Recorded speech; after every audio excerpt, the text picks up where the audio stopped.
Hi, I'm Jeff Altman, the Big Game Hunter, and I'm the head coach for JobSearchCoachingHQ.com. So I wanted to provide a summary for the job market report for June 2016. And with that, I'm going to simply start off with the data as reported by the government and then do my interpretation. So jobs increased by 287,000 jobs during the month.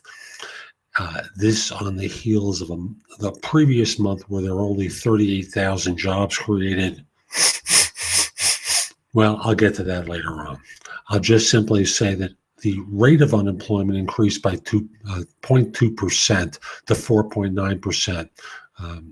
And among major work groups, it says the unemployment rate for adult women was 4.5%, whites 4.4%. Those were both increases. The rates for adult men 4.5%, teenagers 16%, blacks 8.6%, Asians 3.5%, Hispanics 5.8% were basically the same as previous months. The number of people unemployed less than 5 weeks increased by 211,000 in June, and there had been a decrease. This basically wiped out. In June, the number of job losers and persons who completed temporary jobs rose by 203,000 to 3.8 million after a decline in May. The number of people working part-time for economic reasons decreased by 587,000 to 5.8 million in June. We can go on and on. Let me just go to different segments because this one's interesting. Leisure and hospitality added 50,000 jobs in June. Of course it did. Kids go away to camp. That goes in the statistic there. So there are camp counselors in that statistic. Healthcare and social assistance added 58,000 jobs in June. And I haven't seen that area included in a report in years. So it looks like there was a lot of government hiring that occurred, or in the quasi-governmental sector that occurred during this period of time. Financial services, 16,000. Employment and information increased by 44,000. Those were basically IT jobs. Retail up 30,000. Employment in mining down 6,000.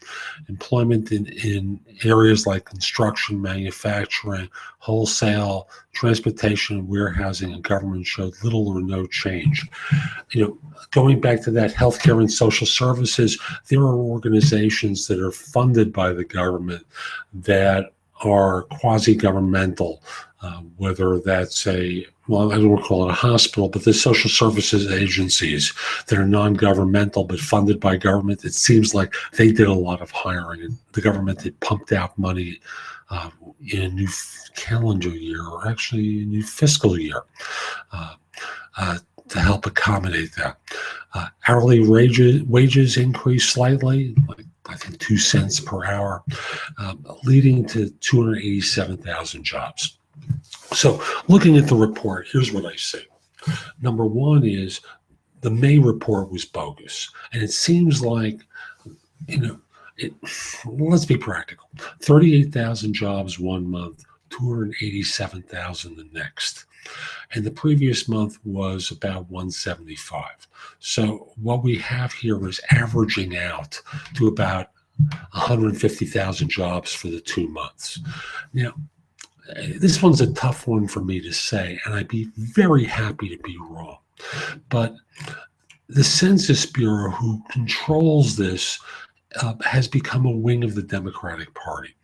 And there's the episode that took place prior to the 2012 presidential election, where the numbers were declining going into October and looking bad from an economic standpoint for the president. And suddenly this outlier number showing lots of jobs created was later proven to be a fabrication. I'm not talking about it was a revised report, but out of the Philadelphia branch of the Bureau of Labor Statistics, there were employees that were found feeding false data into it to jack up the numbers. Now, it would seem as though something fishy is in the numbers here, because why didn't some of it is John Crudell, who I read for his analysis, jokingly said it isn't like on Memorial Day a bunch of executives got together and decided to hire a bunch of people in June. So hiring tends to not be quite as explosive from one month to the next. So it suggests that there was something in the government reporting that didn't come through in May, that suddenly arrived in June. Maybe some offices closed early. Maybe some of them didn't didn't turn in their census stuff. But when push comes to shove, it suggests that some of the May numbers were not accurate and they got pushed into June. So I'd simply say employment is averaging out over the last few months at about 165,000 jobs per month. And we'll have a bit of a downturn in some of the numbers in August, in the August report, when camp counselors disappear from the lists. Camp counselors, students working, a couple of hours a week in part-time jobs during the summer, they disappear from the rolls. So I joked, I think, last time that camp counselors were going to show up in the report. It looks like they did. And I'll simply say, a nice gift for the Democratic Party going into the convention. And I hope you find this helpful. Again, think in terms of jobs being about 165 to 175,000 jobs a month. That seems to be a more accurate representation of things. Hope you found this helpful. Hope you have a great day. Take care.